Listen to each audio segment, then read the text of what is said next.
नमस्कार, लक्षवेधीमध्ये आपल्या सगळ्यांचं स्वागत। मी प्रसाद काथे। मराठा आरक्षणाच्यासाठी महाराष्ट्रामध्ये आंदोलन पुकारलेल्या मनोज जरांगे यांचा सरकारशी सातत्याने संवाद घडत असतो आणि या संवादाच्या निमित्ताने कधी ते ऑनलाइन असतात, कधी ऑफलाइन। अर्थात ज्या वेळेला राज्य सरकारशी ज्या माध्यमातून शक्यता असेल त्या माध्यमातून जरांगे आणि सरकारचे प्रतिनिधी बोलत असतात। आंदोलन सुरू केल्याच्या नंतर आंदोलनातलं उपोषणास्त्र जरांगेंनी मागे घ्यावं याच्यासाठी सरकारचे मंत्री अनेकदा त्यांच्या भेटीसाठी पोहोचले। सगळ्यात आधी तर विरोधक तिथे पोहोचले आणि त्यानंतर सत्ताधारी गटाची माणसंही पोहोचली, पण त्यात हळूहळू टप्प्याटप्प्याने काहीसे बदल होत गेले। आंदोलनस्थळी आलेल्या माणसांना खालच्या स्तरावर अर्थात एक पायरी कमी ठेवत उच्चासनावर बसून आंदोलक नेते त्यांच्याशी बोलताना दिसले। पुढे टप्प्याटप्प्याने ही परिस्थिती आणखीन बदलत गेली। आंदोलनाचं नेतृत्व करणारे जरांगे हे 2 वेळा उपोषणास्त्र वापरल्याने तब्येतीच्या बाबतीत काहीसे अडचणीत होते। त्यांच्यावर वैद्यकीय उपचार असल्याने ते रुग्णालयात दाखल होते। ते जिथे रुग्णालयात दाखल होते तिथे सर्वसाधारणपणे असे संकेत आहेत की रुग्णालयात रुग्णाला भेटू नये, त्याच्यापासून सुरक्षित अंतर राखावं, कारण रुग्णाला आणि रुग्णालयातल्या इतरांना सुद्धा बाहेरून आलेल्या माणसांच्याकडून संसर्ग होऊ शकतात। पण या सगळ्याच गोष्टी धाब्यावर बसवत रुग्णालय हे जणू काही कार्यालय पक्षाचं झालं आणि तिथून जरांगेंचा सरकारशी आणि जनतेशी आणि त्यांच्या समर्थकांशी संवाद सुरू राहिला। ही परिस्थिती टप्प्याटप्प्याने पुढे सरकत गेली आणि आत्ताच्या टप्प्यावर तर जरांगे काही वेळ हॉस्पिटलमध्ये असतात, मध्येच सभेत जातात, मध्येच क्रिकेट खेळतात, परत हॉस्पिटलमध्ये येतात। हे असं सगळं सुरू असणं आहे याच्यावर छगन भुजबळांनी आक्षेप नोंदवलेला आहे। छगन भुजबळ आणि जरांगे यांच्यातला वाद हा काही आजचा नाही। या संपूर्ण प्रकरणामध्ये आंदोलक म्हणून जरांगेंचे लाड होत आहेत असा आक्षेप भुजबळांनी नोंदवला आहे। भुजबळ स्वतः सुद्धा अनेक सामाजिक आंदोलन केलेलं व्यक्तित्व आहे। इतिहासातली एक गोष्ट छगन भुजबळांबाबतीत मांडायला हवी। भुजबळांना ज्या 2 हातांनी बळकटी दाखवत आणि स्वतःचं शौर्य दाखवण्याची एक सवय असते, ते दोन्ही हात पोलिसांनी निकामी केलेले आहेत। छगन भुजबळांना एका आंदोलनाच्या दरम्यान पोलिसांनी इतक्या जोरात ओढलं की त्यांचे ते दोन्ही हात सध्याच्या घडीला सर्वसाधारण माणसा इतके वेगवान हालचाल करू शकत नाहीत। पोलीस खरं तर आंदोलकांशी असंच वागत आलेले आहेत, पण आत्ताच्या स्थितीत परिस्थिती वेगळी आहे आणि म्हणूनच कदाचित भुजबळांनी आपली भावना बोलून दाखवली असावी। पण या सगळ्या गोष्टीची चर्चा यासाठी सुद्धा गरजेची आहे की जेव्हा जेव्हा फक्त आणि फक्त मराठा आरक्षणाचंच आंदोलन होतं त्या वेळेला सरकार नांगी टाकतात का, शरणागत येतात का? आंदोलकाचं नेतृत्व करणाऱ्या व्यक्तींच्या समोर सरकारचं वागणं वेगळं असतं आणि मराठा आरक्षणाच्या व्यतिरिक्त जी कुठली आंदोलनं होतील तिथं सरकारचं वागणं वेगळं का असतं हाही प्रश्न आहे। आणि म्हणूनच भुजबळांनी उपस्थित केलेल्या मुद्द्याच्या आधारे आजची चर्चा मनोज जरांगे यांचे लाड कोण करते आहे या निमित्ताने चर्चेमध्ये आपल्या सोबत असलेल्या 2 मान्यवरांचा मी आपल्याला पटकन परिचय करून देतो। आपल्या सोबत या चर्चेमध्ये ओबीसीचे नेता अभ्यासक श्रावण डेवरे आहेत। प्राध्यापक श्रावण डेवरे हे आपल्याला अनेकदा चर्चांमधून भेटलेले आहेत। आजही या चर्चेत ते आपली परखड आणि स्पष्ट मतं मांडतील। आपल्यासोबत डॉक्टर राजेंद्र मोरे आहेत, ते जरांगेंचे समर्थक या नात्याने या चर्चेत सहभागी झालेले आहेत। आपण सर्वसाधारणपणे चर्चेमध्ये आत्तापर्यंत 3-4 मान्यवर बोलवत आलो आहोत। आजच्या चर्चेत आपण 2च मान्यवर ठेवले आहेत, कारण दोघांनाही पुरेसा वेळ द्यावा आणि इतकंच नाही तर प्रत्येकाला एकमेकांचे मुद्दे खोडून काढत सर्वसाधारण चर्चेच्या संकेतांचा मान राखत ही चर्चा पुढे जावी, त्यातून जनतेला उत्तरं सापडावीत, आरक्षणासाठी लढणाऱ्यांच्या पाठीशी असणाऱ्यांना वास्तव कळावं, ही यामागची भूमिका आहे।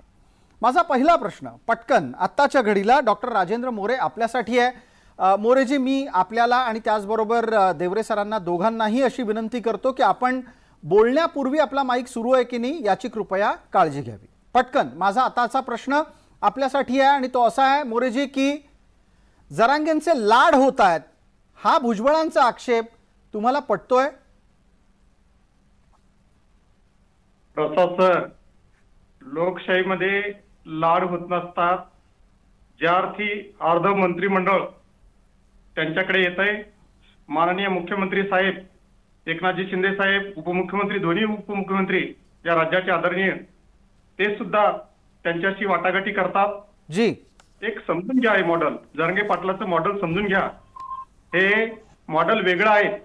एक समांतर प्रकारचे सरकारच्या अशी न भूतो न भविष्यती अशा प्रकारची एक महत्वाची शक्ती एक निर्माण झालेली आहे जरांगे पाटलाच्या रूपानं. एक सर्वसामान्य माणसाचा हा नेता एक अभूतपूर्व अशा सभा घेतो. कोणालाही मला असं वाटतं की इंदिरा गांधी आणि पंडित जवाहरलाल नेहरू यांच्यासारखं जे वलय आहे ते आज जरांगे पाटलांना संपूर्ण महाराष्ट्रातून मिळत आहेत. आणि याचा राग, याचा त्रागा हा भुजबळांना होऊ लागलेला आहे. भुजबळ साहेब देखील मोस्ट सिनियर आहेत, त्यांनी या जनभावनेचा आदर केला पाहिजे. आज जरांगे पाटील मॉडेल समजून घेतलं पाहिजे. न भूतो न भविष्यात एवढा जरादार असणाऱ्या माणसाला विधिमंडळामध्ये एवढे सलग 2-2 दिवस त्या विषयावरती चर्चा होते. भुजबळ साहेबांना ते बोलतात. 24 ऑक्टोबरची सभा जर पाहिली असेल तर आतापर्यंत देशामध्ये नव्हे, देशामध्ये एवढी सभा झालेली नाही. 10-10 घंटे लोकांना सभास्थळी जाण्याला लागले. 2 दिवस त्या वाहतूक व्यवस्था सुरळीत करता आलेली नाही. हे समजून घेतलं पाहिजे. आणि ज्यांना तो प्रतिसाद मिळतोय जरांगे पाटलांना आज, की 2-2, 3-3 वाजेपर्यंत लोक, लहान बाळ, स्त्रिया, वृद्ध हे थांबलेले असतात. आणि ही फार मोठी जनभावना आहे. आणि या जनभावनेचा आदर ठेवला पाहिजे. आणि मंत्रिमंडळाला आणि मुख्यमंत्र्यांना हे माहिती आहे की आक्रोश सरकारच्या विरोधातला आहे. जी, मला राजेंद्र मोरेजी, आपण असं म्हणता आहात की ही एक वेगळी जनभावना आहे. त्याच्या जोडीला आपण असा दावा केलात की जरांगेंचं आंदोलनाचं मॉडेलच वेगळं आहे. मुद्दा आत्ता जरांगेंच्या आंदोलनाच्या मॉडेलचा नाहीये. मुद्दा आत्ता या घडीला जनभावनेचा नाहीये. मुद्दा इथे काय आहे तर जरांगेंचं सरकार लाड करतंय का? शिंदेंचं मंत्रिमंडळातल्या सहकाऱ्यांच्या निमित्तानं तिथे जाणं असो किंवा सातत्यानं तिथे मंत्री पाठवणं असो, अशा प्रकारचं वर्तन इतर कुठल्या आंदोलकांबरोबर झालेलं आपण पाहिलंय आतापर्यंत?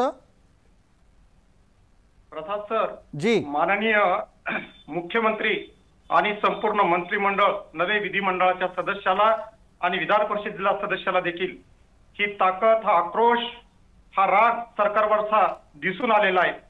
कारण कित्येक दशक या मराठा समाजाच्या भावनेशी खेळण्याचं काम चाललेलं आहे. जी, आणि महत्वाचा मुद्दा म्हणजे मुख्यमंत्री आणि मंत्रिमंडळ घटनेच्या 164 कलमानं हे विधानसभा आणि विधान परिषदेला विधानसभेला म्हणजे लोकप्रिय सभागृहाला जबाबदार असतं, म्हणजे जनतेला जबाबदार असतं.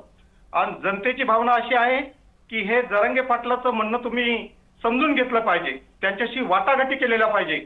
आणि वाटाघाटीच नव्हे तर तात्काळ या घटनेवरती, आरक्षणाच्या याच्यावरती तुम्ही निर्णय घेतला पाहिजे. आणि असा निर्णय घेतला पाहिजे पुन्हा या मराठ्यांच्या भावनेशी तुम्ही खेळता कामा नये. ठीक आहे, पटकन चर्चेला पुढे नेणं गरजेचं आहे. डॉक्टर मोरे, मी प्रत्येकालाच मर्यादित वेळेमध्ये बोलण्याची संधी देईन, कारण त्यानिमित्तानं समान संधी प्रत्येकाला मिळावी. आता डॉक्टर मोरे यांच्या नंतर आपल्या सोबत असलेले प्राध्यापक श्रावण डेवरे यांच्यासाठीचे प्रश्न आहेत. श्रावण डेवरेजी, ज्या ज्या वेळेला भुजबळ जरांगेंच्या संदर्भात कुठलंही मतप्रदर्शन करतात त्यावर आक्षेप एकच आणि कदाचित तो किंबहुना थेट असाच घेतला जातो की जरांगेंच्या विषयी भुजबळांच्या मनात द्वेष आहे म्हणून ते असं बोलतात. हा एक मुद्दा आहे ज्याच्यावर आपलं उत्तर येईलच, पण त्याही पलीकडे जाऊन सरकार मराठा आरक्षणाच्या नेत्यांसमोर नांगी टाकतात का, हाही मुद्दा आहे. मगाशी डॉक्टर मोरे जे म्हटले की हे जे काही जरांगेंचं आंदोलन चालू आहे ते मराठ्यांची भावना, जनतेची भावना, हे जे त्यांनी काही शब्द वापरलेत, पण त्यांनी एक शब्द फार महत्वाचा वापरला की जरांगेचं हे आंदोलन म्हणजे एक वेगळं मॉडेल आहे. हे मात्र आपल्याला मान्य करावं लागेल. जरांगेचं आंदोलनाचं जे मॉडेल आहे ते जातीचं मॉडेल आहे. जातीचं मॉडेल यासाठी की आंदोलन करणारे मराठे, नेता मराठा, मुख्यमंत्री मराठा, उपमुख्यमंत्री मराठा, शासन प्रशासन सगळं मराठ्यांच्या वर्चस्वाखाली, आणि त्यामुळे जातीचे लाड किंवा जातीच्या नेत्याचे लाड सत्ताधारी मराठा लोक करतायत आणि हे सगळ्यांना स्पष्टपणे दिसतंय. त्यामुळे भुजबळ साहेब जे बोलले ते अगदी बरोबर बोलले. वास्तविक पाहायला गेलं तर भुजबळ साहेब हे मंत्री आहेत, सत्तेमध्ये आहेत. कुठलाही निर्णय घेताना आणि विशेषतः ओबीसीच्या ताटातून जर काही द्यायचं असेल तर ओबीसी नेत्याशी चर्चा केली पाहिजे. हा साधा आणि सरळ एक कॉमन सेन्स आहे. आणि मंत्रिमंडळात असलेले ओबीसी नेते भुजबळ यांच्याशी कुठलीही चर्चा केली जात नाही. परस्पर जरांगेचं ऐकून JR काढले जातात, आदेश काढले जातात, अंमलबजावणी सुरू होऊन जाते. आणि त्या ज्या काही समित्या आहेत, शिंदे समिती वगैरे किंवा राज्य मागासवर्गीय, यांना दम दिला जातो. नाही 8 दिवसाच्या आत झालंच पाहिजे, 4 दिवसाच्या आत झालंच पाहिजे, हे असं व्हायलाच पाहिजे. म्हणजे जरांगेने जे काही दम दिलेले आहेत ते दम स्वतः शासनच समित्यांना देतं किंवा आयोगांना देतं. ही जी काही उलटी तऱ्हा आहे ही फार विचित्र आहे. पण प्राध्यापक देवरे सर, मला एका गोष्टीचा खुलासा आपणच करावा. तुम्ही असं म्हणताय की जरांगेंचे दम हे राज्य सरकारच पुढे सरकवतंय. मुळात जरांगेंचा दम राज्य सरकार खातंय का, आणि तो दम खाल्ल्यावर आणखीन पुढच्यांना दम देतंय का? मी तेच म्हणतोय. तुम्ही मध्ये एक प्रश्न विचारला होता प्रसाद साहेब जी. तुम्ही काय बोलता बोलता एक मुद्दा टाकला तुम्ही की आतापर्यंत एवढी आंदोलनं झालीत तर त्या आंदोलनाचे किंवा त्या आंदोलनाच्या नेत्याचे कधीही लाड झाले नाहीत. फक्त महाराष्ट्रामध्ये ही एकमेव ऐतिहासिक घटना आहे या भारतामधल्या इतिहासामध्ये की या मराठा आंदोलनचे आणि त्या जरांगेचे जे काही प्रचंड लाड केले जात आहेत हे यापूर्वी कधी कुठे झाले नाहीत. इतिहासामध्ये ही एक काळी नोंद होणार आहे महाराष्ट्र शासनाच्या दृष्टीने.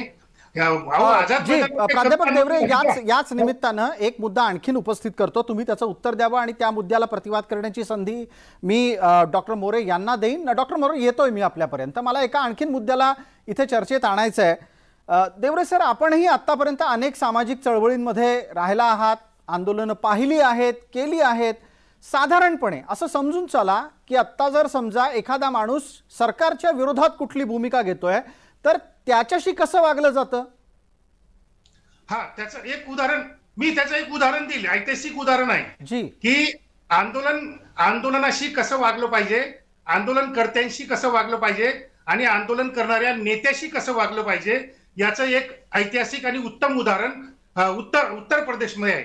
उत्तर प्रदेशामध्ये बहनजी मायावती मुख्यमंत्री होत्या, बहुजन समाज पक्षाचं सरकार होतं आणि दरवर्षी परंपरेप्रमाणे तिथं जाटांचं आंदोलन व्हायचं.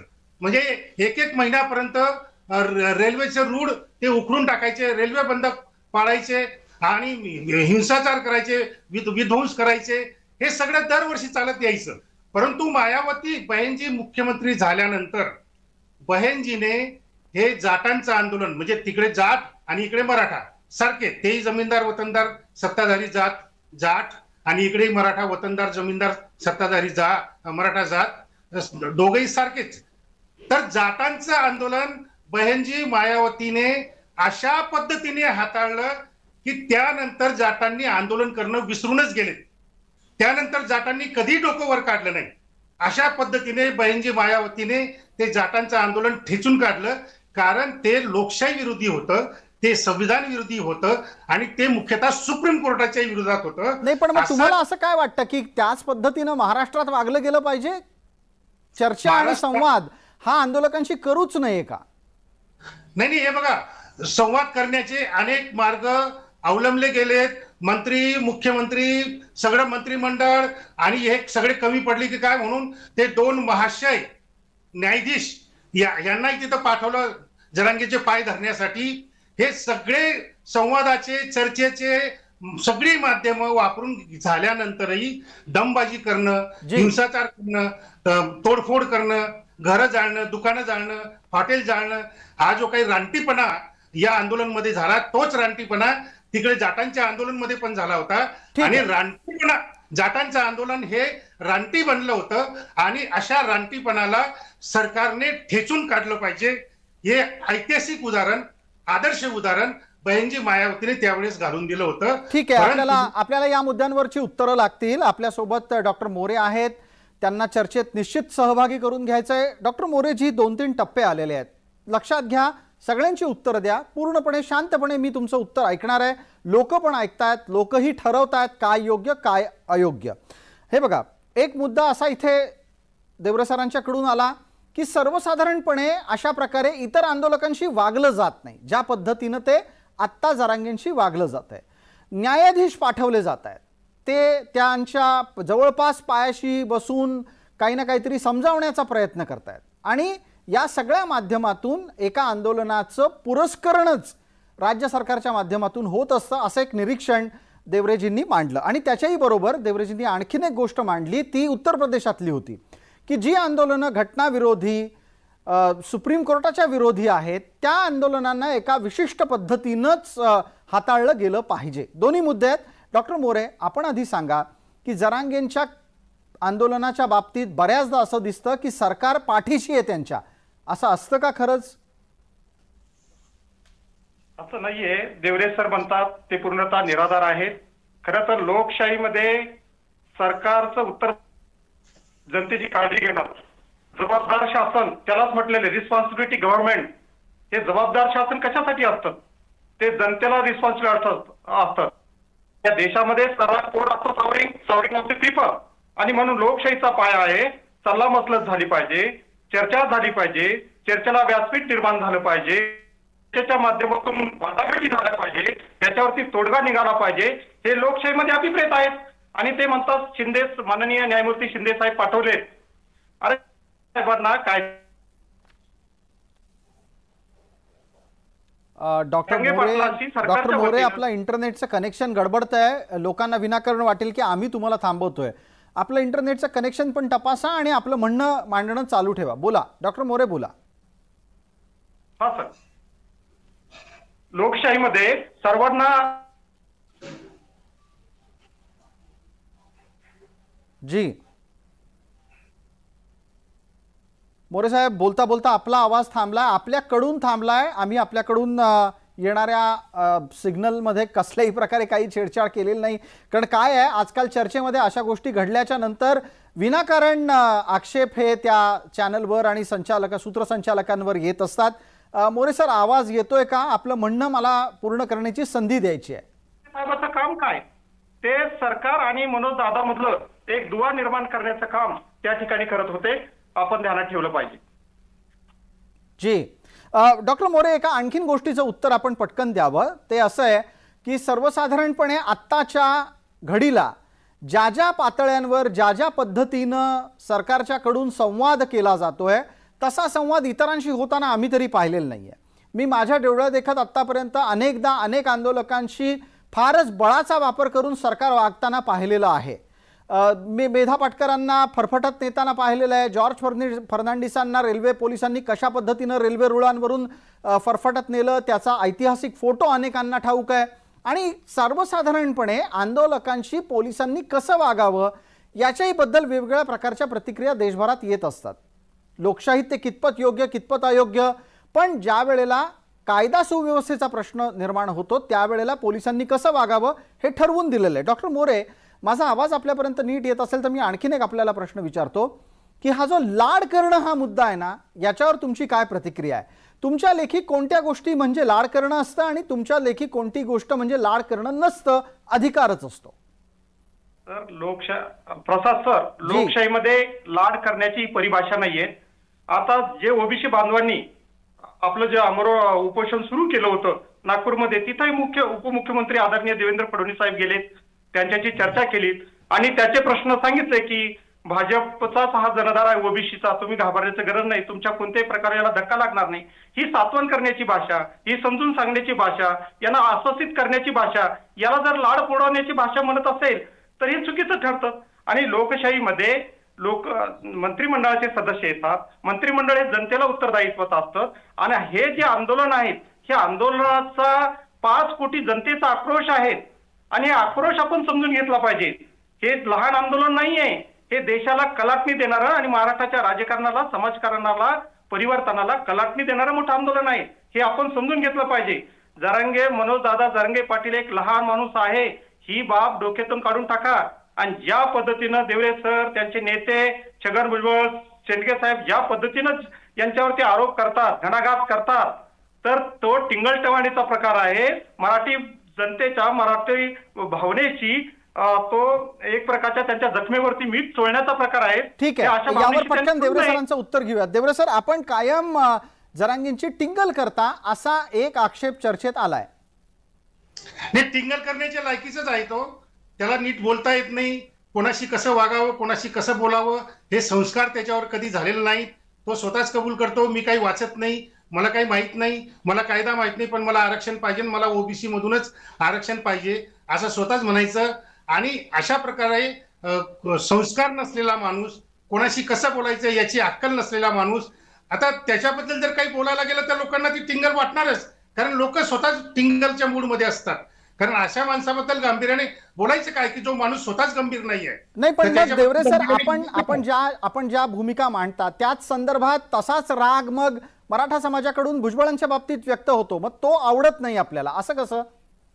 नाही, हे बघा, भुजबळ साहेब किमान मी सांगतो तुम्हाला 1.5 महिन्यापर्यंत भुजबळ साहेब एकदम शांत होते जरांगेचं आंदोलन चालू असताना. परंतु ही जी काही शिवराळ भाषा आहे ती जरांगेकडून सुरुवात झाली आणि अत्यंत वाईट शब्दांमध्ये भुजबळांचं नाव घेऊन, वास्तविक काही संबंध नव्हता तिथं भुजबळ साहेबांचा, पण भुजबळ साहेबांचं जाणीवपूर्वक नाव घेऊन त्यांना डिवसलं गेलं, शिवराळ भाषा वापरली गेली. आणि अशा वेळेस जर भुजबळ साहेबांनी जर उत्तर नाही दिलं तर लोकांमध्ये चुकीचा मेसेज जातो की हे सगळं भुजबळ साहेबांना मान्य आहे का, भुजबळ साहेब विरोध का करत नाहीत, भुजबळ साहेब प्रतिक्रिया का देत नाहीत, असं म्हणून जर लोकांमध्ये जर तो मेसेज गेला असता तर ओबीसी जनतेमध्ये तो एक चुकीचा मेसेज गेला असता. म्हणून भुजबळ साहेबांना नाईलाज असतो, मी नाईलाज असतो शब्द वापरतोय, भुजबळ साहेबांना नाईलाज असतो जरांगेच्या लेवलवर, पातळीवर उतरून जरांगेला त्याच्या पद्धतीने उत्तर द्यावं लागलं. तरी सुद्धा भुजबळ साहेबांनी आतापर्यंत आपली संस्काराची लेवल सोडलेली नाही, भुजबळ साहेबांच्या तोंडून शिवराळ भाषा कधी अजून आलेली नाही. आणि भुजबळ साहेब अगदी व्यवस्थितपणे उत्तर देत आहेत. ठीक आहे, याच्यावर डॉक्टर मोरेंचा आक्षेप येतोय, प्रतिवाद करायची संधी आहे. मोरेजी, आपली वेळ सुरू होतीये. प्रसाद सर, हे जे म्हणतात हा जो वाद आहे, हा वाद माननीय भुजबळ साहेब, मला त्याचा आदर आहे, ओबीसी बांधवाबद्दल, आरक्षणाबद्दल आमचा काहीच आक्षेप नाहीये. मराठ्यांना 50%च्या आत आरक्षण मिळालं पाहिजे, हा आमचा वाद आहे. पण त्यांच्यावरती ते बोललेलं तुम्हाला सांगतो, त्याला बाटूक म्हणतात, जरांगे विष कालवतात म्हणतात, सर्व किंमत मोजावी लागणार म्हणतात, हातपाय तोडून टाकावं लागत म्हणतात, तुमचे हात कोणी धरलेले म्हणतात, त्यांच्यावरती ते अभंग म्हणून काय माकडांची काहीतरी उपमा देतात आणि सरकार बदमाश आणि बदमाशाला साथ देतात असं म्हणतात. आणि या मराठ्यांशी असहकार करा, निवडणुकीत त्यांना शक्ती प्रदर्शन दाखवा, यांचे लोक पाडा, जीवात जीव असेपर्यंत ओबीसी मध्ये घुसू देऊ नका. आणि हाणामाऱ्याची भाषा, हातपाय तोडण्याची भाषा आणि मुद्दा असा की शिंदे समितीला धमक्या देण्याची भाषा, बरखास्त करण्याची भाषा हे कळू लागलेलं आहे. आणि प्रसाद सर, महत्वाचा मुद्दा असा की मंत्रिमंडळाचा एखादा सदस्य असेल तर मंत्रिमंडळाची गुप्तता एक वाक्याचा भंग आहे आणि शासकीय यंत्रणेचा, गृहमंत्र्याचा वापर करून तुम्ही या पद्धतीनं समाजामध्ये विष पेरायचं काम मुद्दा लक्षात आला. आपला मूळ मुद्दा थोडासा बाजूला राहतोय, त्याच्यामुळे त्या मुद्द्याकडे परतायला हवं आपल्याला. डॉक्टर मोरे आणि त्याचबरोबर प्राध्यापक देवरे दोघांच्यासाठीचा माझा पुढचा प्रश्न तयार आहे. मी डॉक्टर मोरे आपल्याला विचारतो, तुम्ही पण अनेक आंदोलनं पाहिली असतील, यापूर्वी सुद्धा अनेकदा अनेक ठिकाणी अनेक आंदोलनं झालेली आहेत. त्या वेळेला सरकारांचं वर्तन वेगळं असतं, आताच्या घडीला मराठ्यांच्या आरक्षणाचं आंदोलन जेव्हा होतं तेव्हा वर्तन वेगळं असतं. असा भेद तुम्हाला दिसलाय का?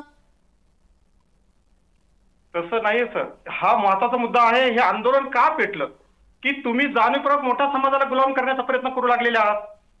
कायदा मान्य नसताना 50%च्या आत कायदा करतात, ते सुप्रीम कोर्टात नाकारतात, त्यांचे शेंडगे साहेबाचे याचिका करते ती जाता मराठ्याच्या आरक्षणामधून तुम्ही घ्या. आणि डॉक्टर मोरे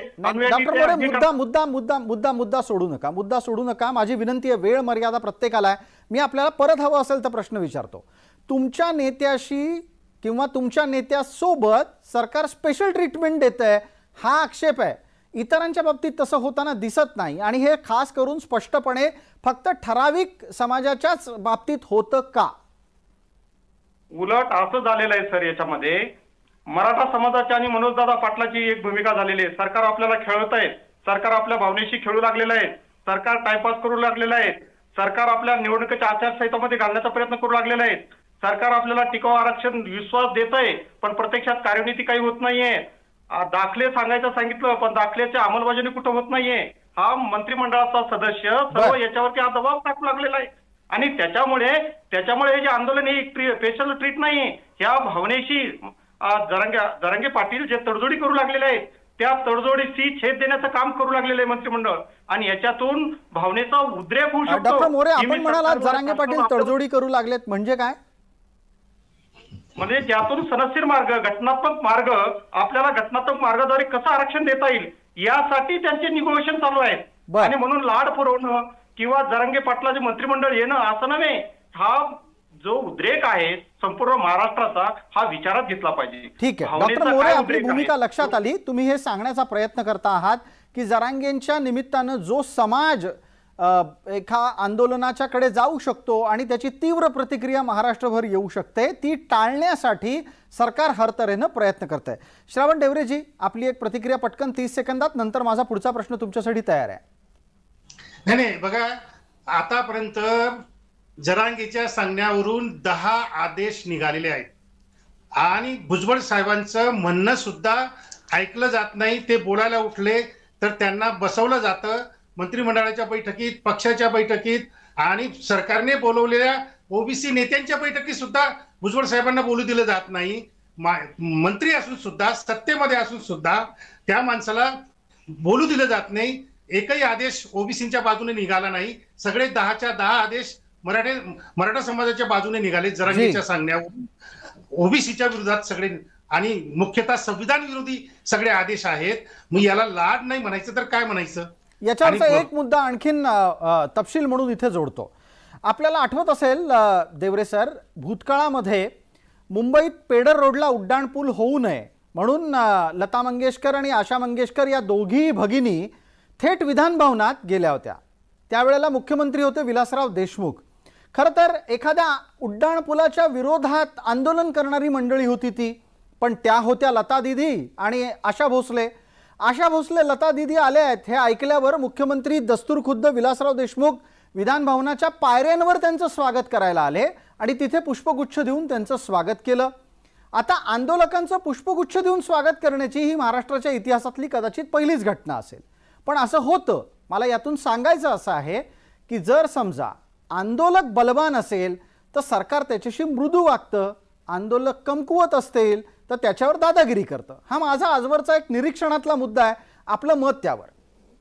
नाही, आपण जे लता दिदीचं आणि आशा दिदीचं जे उदाहरण दिलं ना, माझं तसं मत नाही आहे.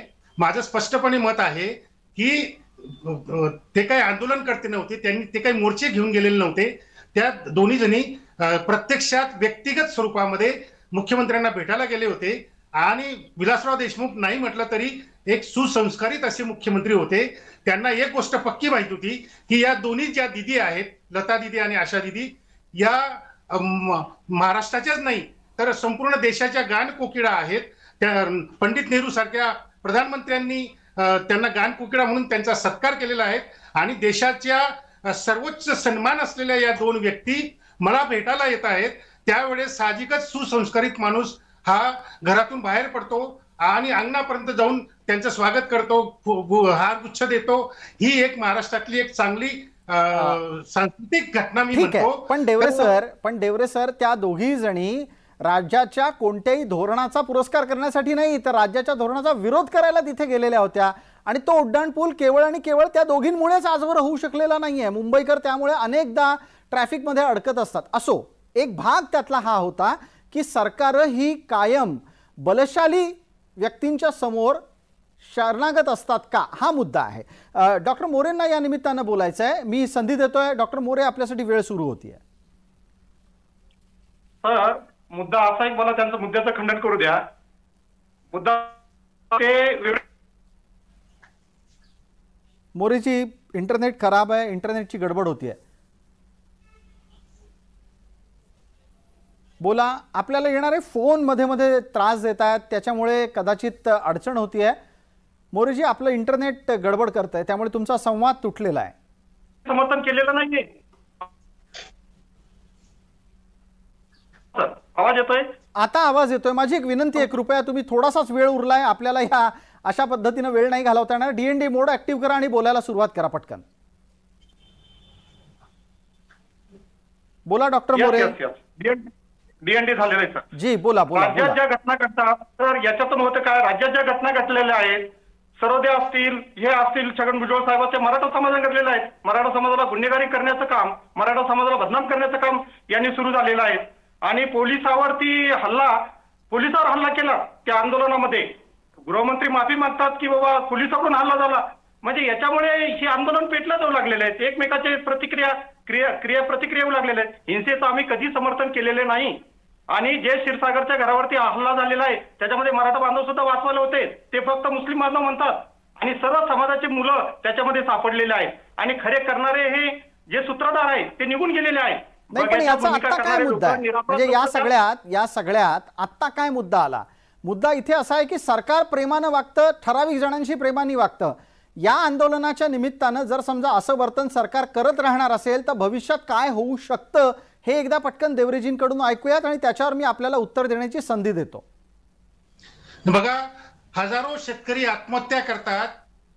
त्या आत्महत्यांना सरकार घाबरत नाही, पण एका 10वी फेल माणसाच्या उपोषणाला मात्र सरकार घाबरतं.